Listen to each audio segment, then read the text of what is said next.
আসসালামু আলাইকুম, আমি মাসুম। আমি বুয়েট আইপি 23 ব্যাচের স্টুডেন্ট। তো আজকে আমরা যে টপিকটা নিয়ে আলোচনা করবো এখানে লিখাই আছে ডাইপোল মোমেন্ট। তো এই টপিকটা কি সেটা জানার আগে আরেকটা জিনিস জানা দরকার। আমরা অনেকেই সবাই মানে প্রায় সবাই আমরা ফাজানের ল পড়ছি। তো ফাজানের লতে কী আছে? ফাজানের লর মাধ্যমে আমরা জানতে পারি যে সকল আয়নিক যৌগ কিন্তু আসলে মানে আয়নিক যৌগগুলো কিন্তু 100% আয়নিক হয় না। তো এগুলো সবগুলো কিছু সমযোজী বৈশিষ্ট্য থাকে। তো কোনটা বেশি সমযোজী, কোনটা কম সমযোজী একটু তুলনামূলক, সেটা হচ্ছে আমরা ফাজানের লর মাধ্যমে জানতে পারি। তো সিমিলারলি মানে অপোজিট একটা টপিক আছে, এটা এটা হচ্ছে ডাইপোল মোমেন্ট, যেটার মাধ্যমে আমরা জানতে পারি যে সমযোজী যৌগেরও কিছু আয়নিক প্রপার্টি থাকে। অর্থাৎ আয়নিক যৌগে যেমন পোলারিটি শো করে, তেমন সমযোজী যৌগগুলোর কিছু পোলারিটি শো করে। তো কিছু কিছু সমযোজী যৌগ আছে একদমই পোলারিটি শো করে না, কিছু করে, কিছু কম করে, কিছু বেশি করে। তো ডাইপোল মোমেন্ট হচ্ছে একটা ভেক্টর কোয়ান্টিটি। হ্যাঁ, এটাকে আমরা এই সাইনটা দিয়ে প্রকাশ করি। হ্যাঁ, তো আমরা জানি ভেক্টরের একটা নির্দিষ্ট দিক থাকে, তেমন ডাইপোল মোমেন্টের একটা নির্দিষ্ট দিক আছে, যেমন HCl। হ্যাঁ, HCl এটা সমযোজী যৌগ, ঠিক আছে। তো আমরা জানি এখানে ক্লোরিনটা হচ্ছে বেশি ঋণাত্মক হতে যদি আংশিক ঋণাত্মক চার্জিত হয় এবং এটা আংশিক ধনাত্মক চার্জিত হয়। তো এই ডাইপোল মোমেন্টের অ্যারো সাইনটা হবে মানে কম ঋণাত্মক থেকে বেশি ঋণাত্মকের দিকে, ঠিক আছে। এবং যেখানে হচ্ছে আমরা দেখব যে লোন পেয়ার ইলেকট্রন আছে, অর্থাৎ মুক্ত জোড় ইলেকট্রন আছে, সেখানে হচ্ছে মুক্ত জোড়টার দিকে এটার দিক হবে। হ্যাঁ, তো কিছু কিছু যৌগ আছে এগুলো হচ্ছে বিশুদ্ধ সমযোজী যৌগ, ওগুলো হচ্ছে ডাইপোল মানে ডাইপোল মোমেন্ট আসলে দুই ধরনের মান থাকতে পারে।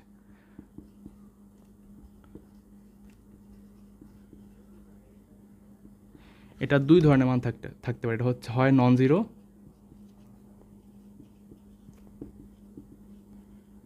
অথবা জিরো।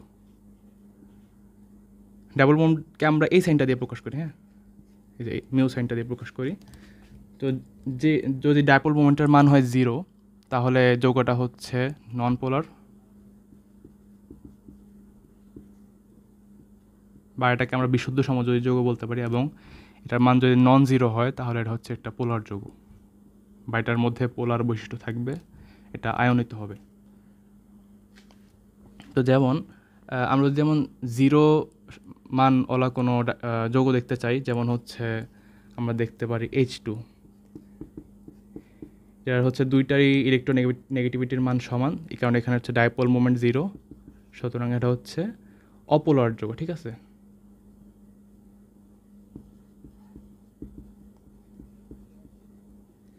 তারপর হচ্ছে আমরা দেখতে পারি ক্লোরিন গ্যাস, যেটাকে আমরা বলি, এটাও কিন্তু মিউ সমান জিরো, এটা একটা অপোলার যৌগ। আমরা ফ্লোরিন দেখতে পারি, এটা হচ্ছে তড়িৎ-ঋণাত্মকতার মান দুইটারই সমান, এই কারণে হচ্ছে আমরা এটারও ডাইপোল মোমেন্টের মান জিরো দেখতে পারি। অর্থাৎ এগুলো সবগুলো হচ্ছে নন পোলার যৌগ, এগুলোর হচ্ছে ডাইপোল মোমেন্টের মান জিরো, সুতরাং এগুলো হচ্ছে বিশুদ্ধ সমযোজী যৌগ, ঠিক আছে। এগুলোকে আমরা কি বলি? বিশুদ্ধ সমযোজী যৌগ, ঠিক আছে। তো এখন আসলে ম্যাক্সিমাম যে সমযোজী যৌগগুলো, সেগুলোর আসলে ম্যাক্সিমামই হচ্ছে এগুলো বিশুদ্ধ সমযোজী যৌগ হয় না। যেমন হচ্ছে HCl, এখানে HCl এর ক্লোরিনটা হচ্ছে বেশি নেগেটিভ, এই কারণে হচ্ছে আংশিক ঋণাত্মক, এটা আংশিক ধনাত্মক।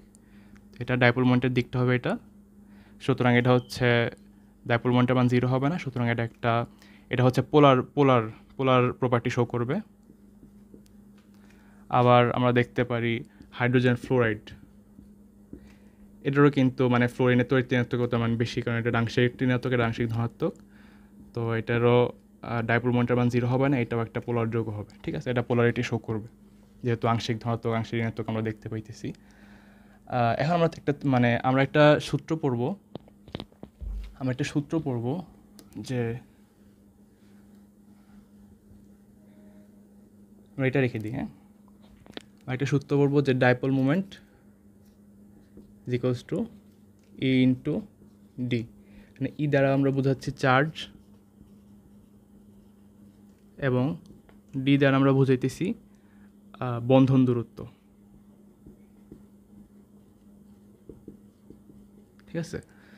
তো একটা ডাইপোল মোমেন্ট কিন্তু একটা ভেক্টর কোয়ান্টিটি, কিন্তু এটা আমরা আপাতত এটা শুধু ভ্যালু নিয়ে ডিল করতেছি। হ্যাঁ, এখানে হচ্ছে যৌগতে যত চার্জ থাকবে আর এটা হচ্ছে বন্ধন দূরত্ব। যেমন এখানে একটা চার্জ, মানে এখানে প্লাস মাইনাস হবে, মানে যদি আমরা আয়নিক যৌগ বিবেচনা করি, যেমন NaCl, কিন্তু Na প্লাস Cl মাইনাস, এখানে একটা ইলেকট্রনের আদান প্রদান হয়েছে, এই কারণে হচ্ছে এখানে চার্জ 1, একটা মানে চার্জ হচ্ছে একটা ইলেকট্রনের চার্জের সমান, আর বন্ধন দূরত্ব হচ্ছে কোনো সময় বের করতে হলে আমাদের প্রশ্নে দেওয়া থাকবে বন্ধন দূরত্বটা, ঠিক আছে? তো এটা নিয়ে আমরা পরে ম্যাথ করব। আগে আমরা একটা কোয়েশ্চেন দেখি যে HF, HCl, HBr, HI এগুলোর মধ্যে কোনটা বেশি পোলার, তো আমরা সবাই হয়তো এটা চিন্তা করতেছি যে যেহেতু এটা বেশি তড়িৎ-ঋণাত্মক, এটা বেশি পোলার, এটা কম পোলার, এটা কম পোলার, এটা আরও কম পোলার, ঠিক আছে? তখন আমরা যেহেতু ডাইপোল মোমেন্ট পড়তেছি, এটা দিয়ে একটু বিবেচনা করি। তো ডাইপোল মোমেন্টের সূত্রটা আমরা কি দেখলাম? E ইন্টু ডি, অর্থাৎ চার্জ ইন্টু বন্ধন দূরত্ব। তো দেখা গেছে বন্ধন দূরত্ব এটার কম, যেহেতু ফ্লোরিন ছোট, ক্লোরিন একটু বড়, এটা বন্ধন দূরত্ব বেশি, সবচেয়ে বন্ধন দূরত্ব বেশি এটার, ঠিক আছে? এবং চার্জের ক্ষেত্রে যদি বলি, ফ্লোরিন যেহেতু এখানে সবচেয়ে বেশি তড়িৎ-ঋণাত্মক, এখানে এটার চার্জ সবচেয়ে বেশি হবে, এটার চার্জ একটু কম হবে, এটা একটু কম হবে, এটা একটু কম হবে। তো আমাদের ডাইপোল মোমেন্টের সূত্রে কিন্তু চার্জ এবং বন্ধন দূরত্ব দুইটাই আছে, কিন্তু মানে জেনারেল কেসে আমরা শুধু চার্জটা নিয়ে আলোচনা করব, শুধু চার্জটাকে আমরা ধরবো, বন্ধন দূরত্বকে আমরা ধরবো না। এক্সেপশনাল কেসে আমরা দুইটাকেই ধরতে হবে, ঠিক আছে? তো যেহেতু এখানে চার্জ সবচেয়ে বেশি হাইড্রোজেন ফ্লোরাইডের, এই কারণে এখানে পোলারিটির ক্রমট হবে এটা, ঠিক আছে? আমরা একটা কথা লিখে রাখি যে আমাদের ডাইপোল মোমেন্টের মান যত বেশি হবে, যৌগটা তত বেশি পোলার হবে, ঠিক আছে? এটা আমরা মাথায় রাখবো, এটা থাক, এটা আমাদের পরে কাজে লাগবে, ঠিক আছে? এখন আমরা কিছু এক্সাম্পল দেখি, যেমন আচ্ছা, ডাইপোল মোমেন্ট জিরো হবে কি হবে না, এটা আমরা কয়েকটা শর্তের উপর নির্ভর করে বলতে পারবো। যেমন হচ্ছে কেন্দ্রীয় যে মৌলটা থাকবে একটা যৌগে, কেন্দ্রীয় মৌলের চারপাশে একই ধরনের পরমাণু থাকতে হবে।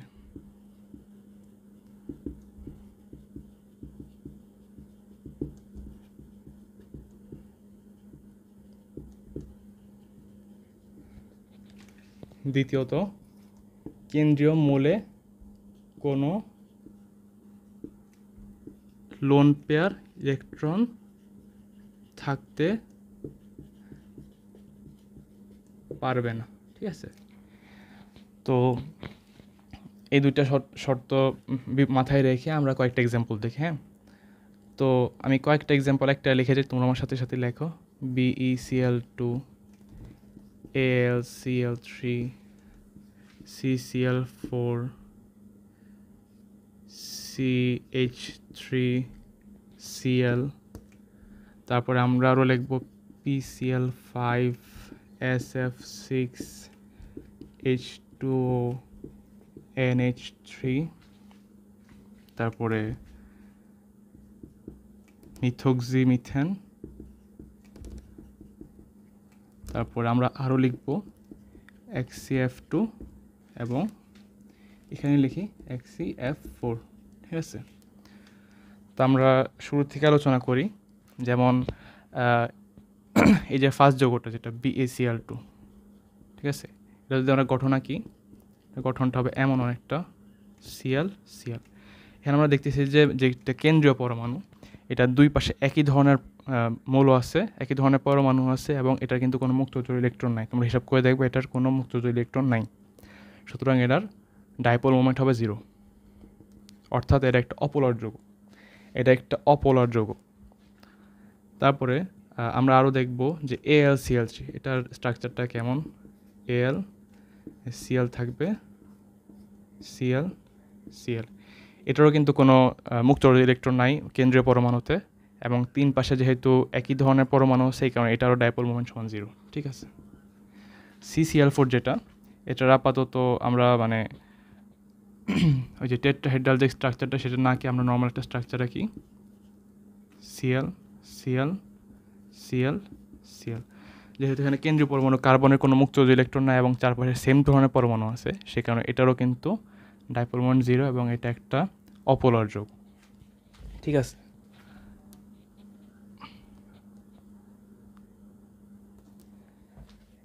এখন আমরা এবার আসছে CH3Cl। এখন এই যে CH3Cl, এটার কিন্তু 3 দিকে একই ধরনের পরমাণু আছে ঠিক, কিন্তু আরেক দিকে কিন্তু বিপরীত ধরনের অন্য ধরনের পরমাণু আছে। এখন আমরা একটু আগে দেখছিলাম যে এই যে মানে যেটা হচ্ছে কম ইলেকট্রোনেগেটিভ, সেটা থেকে বেশি ইলেকট্রোনেগেটিভের দিকে হচ্ছে আমাদের অ্যারোটা যায়, এবং এটা একটা ভেক্টর কোয়ান্টিটি। আমরা অ্যারো দিতেছি,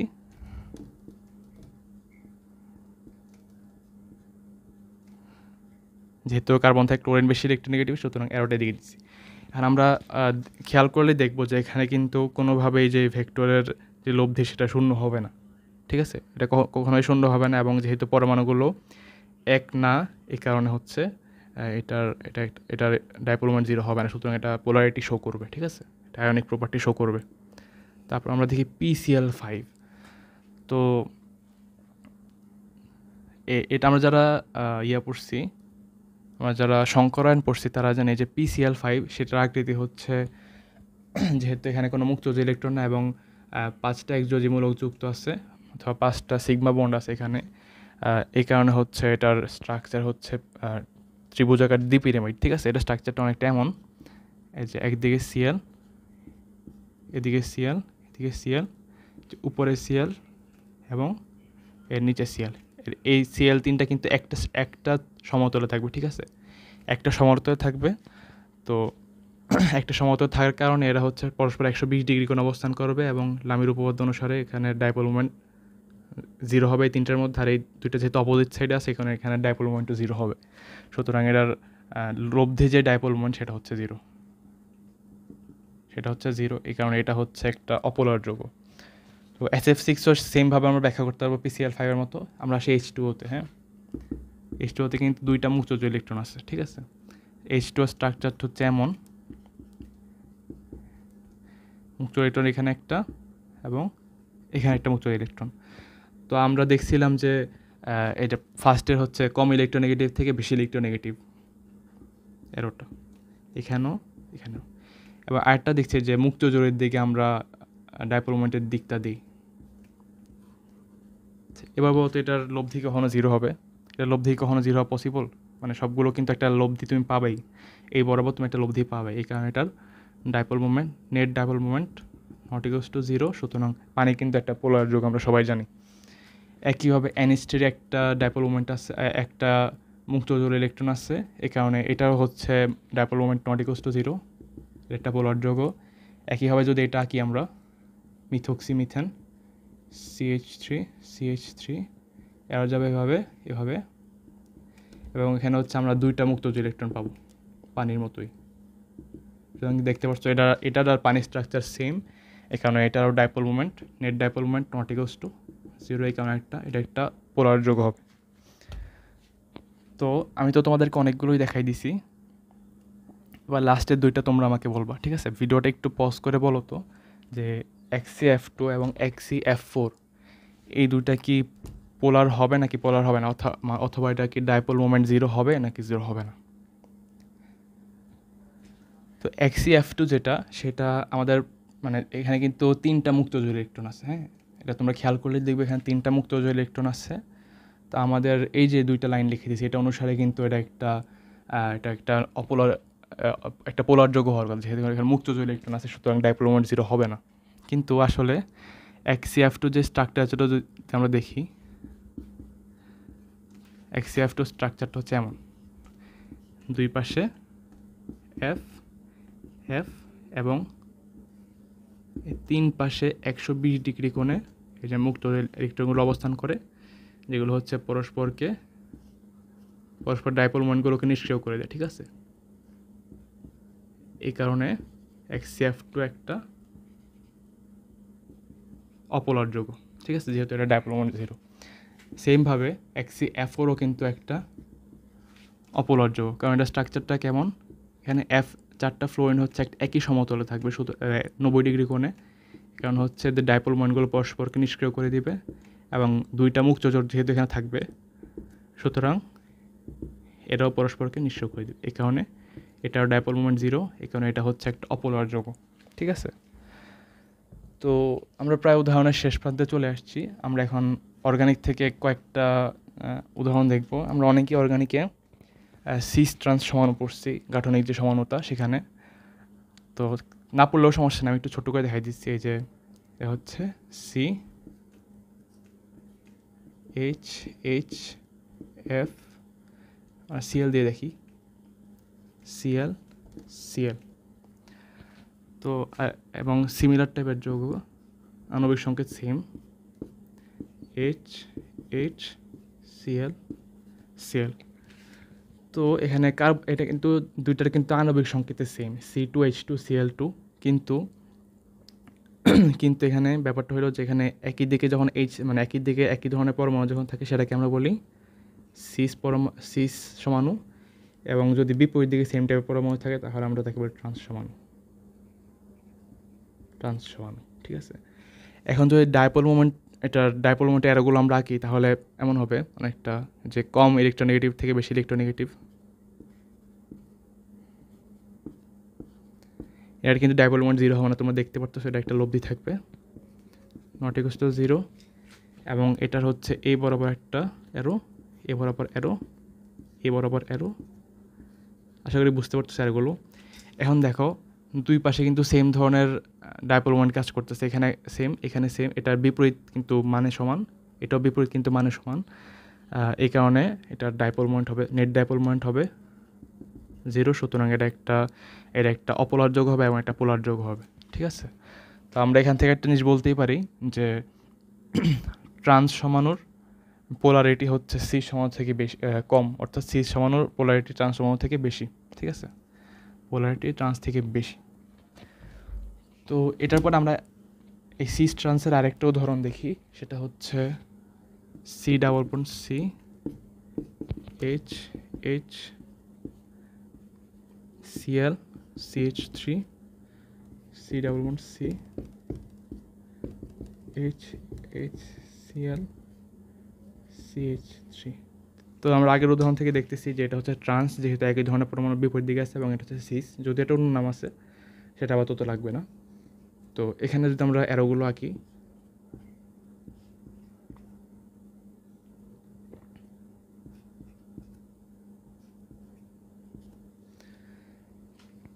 তো এখানে একটা দেখতে পাইতেছো, এখানে আমরা অ্যারোগুলো আগে আঁকি নেই,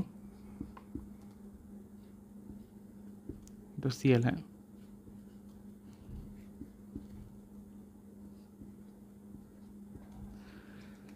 তো এটা কিন্তু হচ্ছে ট্রান্স, আর এখানে এটা হচ্ছে সিস। তো এখানে এইচ বিপরীত দিকে আছে এবং এটা একই ধরনের ডাইপোল মোমেন্ট কার্যকারীদের মধ্যে, এবং বিপরীত একই মানের কিন্তু বিপরীত, এই কারণে এই দুইটা নিষ্ক্রিয় হয়ে যাবে। কিন্তু এখানে কিন্তু দেখতেছি আমরা CH3 আর সিএল এর ডাইপোল মোমেন্টের যে বন্ডের যে ডাইপোল মোমেন্টগুলো সেগুলো কিন্তু একই দিকে, সুতরাং লব্ধিটা একেবারে বরাবর হবে এবং লব্ধিটা বড় হবে। এবং এখানে কিন্তু এই দুইটা ডাইপোল মোমেন্ট বন্ডের যে মোমেন্টগুলো, বন্ড মোমেন্ট, সেগুলো হচ্ছে বিপরীত, আবার এটা হচ্ছে একই দিকে। তো আমরা কিন্তু এখানে দেখতেছি যেহেতু একই দিকে এবং এখানে আর কিছু কাজ করতেছে না, এটার মানটা কিন্তু বড় হবে, এবং এটা একদিকে, এবং এখানে আরেকটা লব্ধি দিয়ে কাজ করতেছে, এই কারণে এটা লব্ধির একটু ছোট হবে। সুতরাং এখানের যে ডাইপোল মোমেন্ট সেটা হচ্ছে ছোট হবে, এবং এখানে ডাইপোল মোমেন্টটা বড় হবে। অর্থাৎ এখানে যে ট্রান্স, সেটার ডাইপোল মোমেন্ট কিন্তু সিস থেকে বেশি হইতেছে, অর্থাৎ এখানে ট্রান্সটা হচ্ছে বেশি পোলার এবং সিসটা কম পোলার। এখানে এটা ছিল আগের এক্সাম্পলটার অপোজিট। সুতরাং আমাদের সামনে যদি কোনো যে এক্সাম্পল আসলে পরীক্ষা আসে, আমরা কিন্তু ওই যে ডাইপোল মোমেন্টের কনসেপ্টটা ইউজ করে সহজেই বলতে হবে যে কোনটা বেশি পোলার, কোনটা কম পোলার, মুখস্থ না করি। তো লাস্টে আমরা একটা এক্সাম্পল দেখি যে NH3 এবং NF3 এই দুইটার মধ্যে কোনটা বেশি পোলার। এবং একদম দেখতেছি এখানে দুইটার একটা মুক্ত জোড় ইলেকট্রন আছে। তো আমরা স্ট্রাকচারে কি H H H N F F F, এখানে আমরা অ্যারোগুলো আঁকি, যেহেতু এখানে নাইট্রোজেন বেশি ইলেকট্রোনেগেটিভ এবং মুখের দিকে অ্যারো থাকবে, এখানে কিন্তু নাইট্রোজেন থেকে ফ্লোরিন বেশি ইলেকট্রোনেগেটিভ, কারণে অ্যারোটা বিপরীত হবে কিন্তু। তা আমরা যেহেতু এটা ভেক্টর কোয়ান্টিটি, আমরা কিন্তু অ্যারোগুলো দেখে বুঝতেছি যে এটা ডাইপোল মোমেন্টের মান বেশি হবে এবং এটা ডাইপোল মোমেন্টের মান কম হবে, যেহেতু অ্যারোগুলো বিপরীত সাইডে আছে। সুতরাং এখানে NH3 হচ্ছে বেশি পোলার।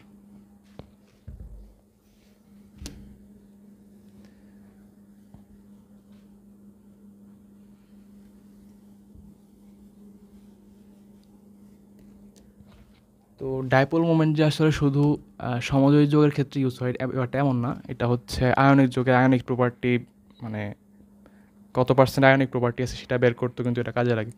যেমন আমরা একটা কোয়েশ্চেন দেখি যে NaCl এর বন্ধন দূরত্ব বা বন্ড লেন্থ হচ্ছে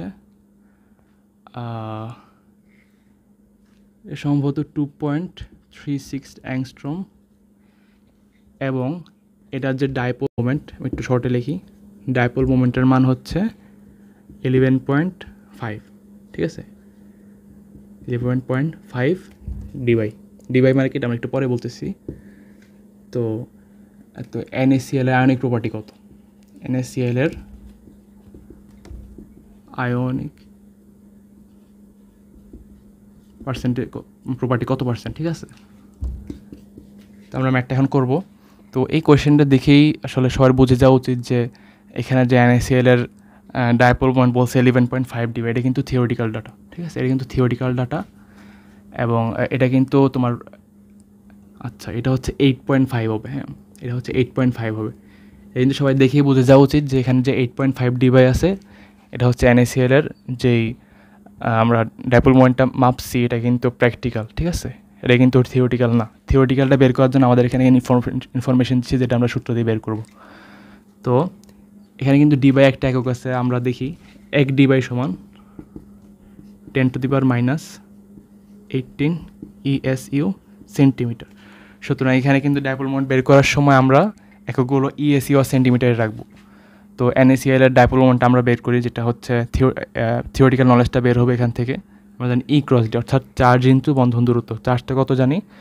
একটা ইলেকট্রন, যেহেতু প্লাস মাইনাস, আর একটা ইলেকট্রনের চার্জ হচ্ছে 4.8 × 10⁻10 ESU, আর হচ্ছে যেহেতু ESU সেন্টিমিটার, বন্ড লেন্থ হচ্ছে এত, আমরা জানি 1 অ্যাংস্ট্রম সমান 10⁻10 মিটার, অর্থাৎ 10⁻8 সেন্টিমিটার। 2.36 × 10⁻8 সেন্টিমিটার সমান হচ্ছে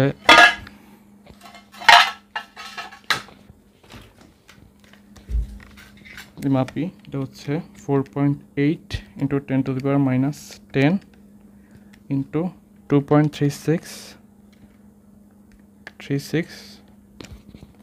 আচ্ছা এটা আমরা পরে দেখি, এটা হচ্ছে 11 পয়েন্ট সামথিং কিছু একটা হবে, 11 পয়েন্ট বাক্স কিছু একটা হবে, এটা হচ্ছে ESU সেন্টিমিটার, এটা হচ্ছে × 10⁻17 কিছু একটা আসবে। আচ্ছা আমরা হিসাব করেই দেখি, ঠিক আছে, আমরা হিসাব করেই দেখি।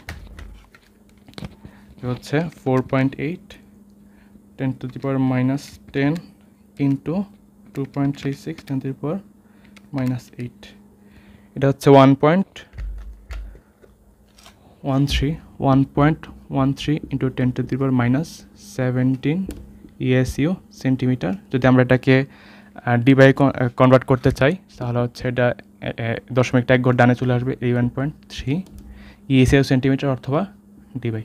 তো আয়নিক প্রপার্টিটা বের করার জন্য আমরা হচ্ছে, এটা কিন্তু থিওরিটিক্যাল নলেজ এবং এটা হচ্ছে প্র্যাকটিক্যাল নলেজ, সুতরাং আয়নিক PRO প্রপার্টি সমান হচ্ছে প্র্যাকটিক্যাল যে ডাটাটা পাইছি আমরা ওইটা ভাগ থিওরিটিক্যাল ডাটা, ঠিক আছে, এত পার্সেন্ট। তো যত পার্সেন্ট হয় ইন্টু 100%, যত হয় তত অ্যান্সার।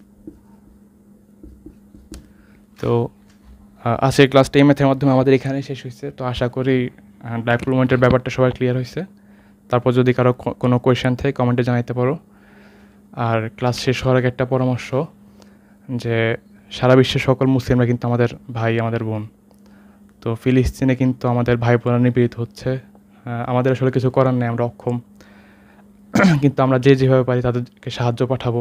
বিভিন্ন ফাউন্ডেশন তাদের জন্য সাহায্য করে, আমরা সাহায্য পাঠানোর চেষ্টা করবো এবং প্রত্যেক দোয়াতেই তাদেরকে আমরা স্মরণ রাখবো ইনশাল্লাহ। তো এই তো আজকের কাছে ক্লাস এই পর্যন্তই। আসসালামু আলাইকুম।